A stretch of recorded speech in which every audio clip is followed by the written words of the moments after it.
নমস্কার, আমার জেমিস রেমেডিস চ্যানেলে আপনাদের স্বাগত জানাচ্ছি। 2025 এই বছরটা কিন্তু পুরোপুরি মঙ্গলের বছর এবং প্রচুর দুর্ঘটনা, প্রচুর অগ্নিসংযোগ এগুলো হতে পারে। তাছাড়া নানা রকম ঝগড়াঝাঁটি এর লাগতে পারে, যেগুলো মঙ্গলের থেকে হয়। তা এবং আপনার কোষ্ঠীতে মঙ্গল কোন জায়গায় আছে আমার জানা তো নেই, কিন্তু আপনি যদি নিজেকে প্রোটেকশনে রাখতে চান এবং হনুমানের ভক্ত হন, তবে অবশ্যই এই কাজগুলো করবেন। দেখুন, একটুও স্কিপ করবেন না, কারণ আমি এক কথাই বারে বারে বলা পছন্দ করি না। পয়েন্ট বাই পয়েন্ট আমি বলে যাচ্ছি। প্রথমত, হনুমানের এই ছবি আপনি রাখবেন না। কোন ছবি?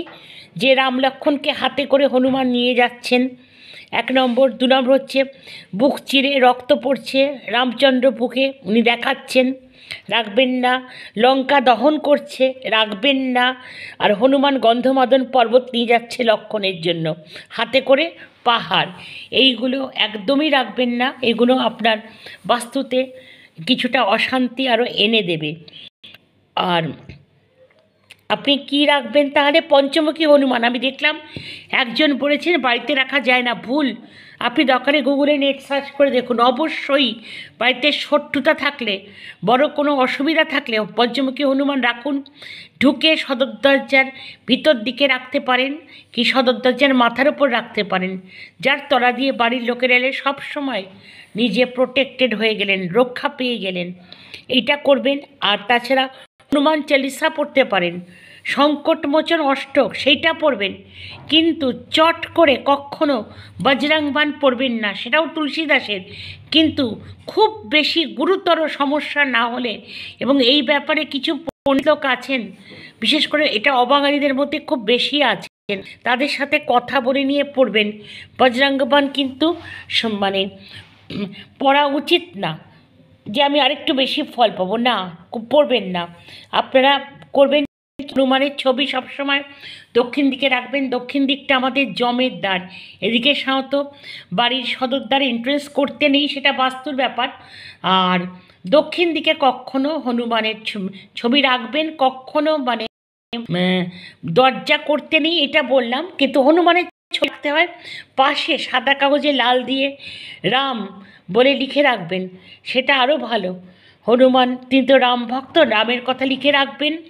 আর আপনার পারলে মঙ্গলবার মন্দিরে দেখবেন হনুমানের যে পতাকা পাওয়া যায়, বজরংবলীর ছবি দেওয়া, সেই পতাকা যদি আপনি এনে দক্ষিণ দিকে ছাদে বাড়ির লাগাতে পারেন, বা যাদের ফ্ল্যাট বারান্দায় লাগাতে পারেন, অসম্ভব তাতে আপনার বাড়িতে যে উন্নতির কারোর অন্তরায় হয়েছে সে কিন্তু বেরিয়ে যাবে। ধরুন চাকরি দরকার, তারপরে আপনার ব্যবসা চলছে না ভালো, কারোর ভালো ফল হচ্ছে না পরীক্ষায়, তাদের পক্ষেই পতাকা রাখলে খুব কাজ দেবে। আরেকটা কথা করতে পারেন এই বছর, বিশেষ করে সাদা খাতা কিনবেন, তাতে লাল পেন দিয়ে, ফেল্ট পেন দিয়ে বা বল পেন দিয়ে রাম রাম কথাটা লিখবেন। 1 পাতা 2 পাতা রোজ লিখুন।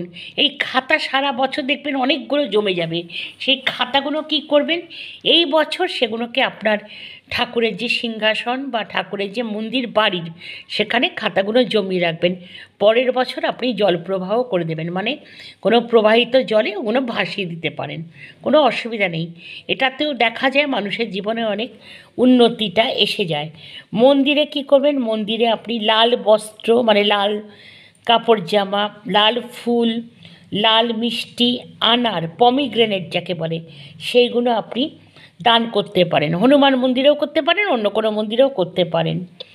আর আমি এবার একটা দেখাবো যন্ত্র, যেটা তৈরি করে, এবং তার মন্ত্রটা দেখাচ্ছি, তৈরি করে যদি আপনি রাখেন সেটা কিন্তু অসম্ভব ভালো। এই যন্ত্র আপনি তৈরি করবেন এবং সেটা তৈরি করে আপনি আপনার ব্যাগে রাখতে পারেন, বাড়ির ঠাকুরের সিংহাসনে রাখতে পারেন, এবং আপনার বারিশের তলায় রাখতে পারেন। দেখুন, হনুমান আপনাকে অনেকটা যে কোনো সমস্যা থেকে পরিত্রাণ দেবেন, মুক্তি দেবেন, আপনার উন্নতিটা এগিয়ে যাবে। এই বছর বিশেষ করে, এটা প্রতি বছরই করা যায়, কিন্তু এই বছর বিশেষ করে এগুলোর দরকার। দেখুন যন্ত্রটা আমি দেখাচ্ছি, এইভাবে তৈরি করুন। সাদার মধ্যে লাল কাগজ দিয়ে আপনি এরকমভাবে তৈরি করুন। 9টা খাপ করবেন, করে এইভাবে নাম্বারগুলো পড়াবেন। আমি ডান দিক থেকে বলতে শুরু করব। 8, 13, 12, 7, 14, 9, 10, 13, 11। এটা তৈরি করে আপনি এই যে দেখুন অষ্টগন্ধা আছে, এই যে অষ্টগন্ধা, এই অষ্টগন্ধা দশকর্মা ভাণ্ডারে পাওয়া যায়। এই অষ্টগন্ধা দিয়ে আপনি এইটাকে একটুখানি মাখিয়ে নেবেন। অবশ্যই চান করে বসে করবেন, আলতা দিয়েও করতে পারেন, একটু কাঠি দিয়ে। আর ওম হনুমতে রুদ্রাতকায় হুং ফট, ওং হনুমতে রুদ্রাটকায় হুম ফট, এই মন্ত্রটা দেখুন, এটা 108 বার বলতে পারেন, 21 বার বলতে পারেন, 51 বার বলতে পারেন, কোনো অসুবিধা নেই। এইটা যেদিনকে যন্ত্রটা বানাবেন 108 বার বলবেন। আর অষ্টগন্ধা দেখালাম, অষ্টগন্ধা একটুখানি বার করে একটু এই যন্ত্র, এই যেটা তৈরি করছেন তাতে মাখিয়ে নেবেন। পবিত্র একটা আসনে বসে, লাল আসনে বসলে ভালো, মঙ্গলবার দিন করে রেখে দিন, এটা অবশ্যই কাজে লাগবে। নমস্কার, ধন্যবাদ।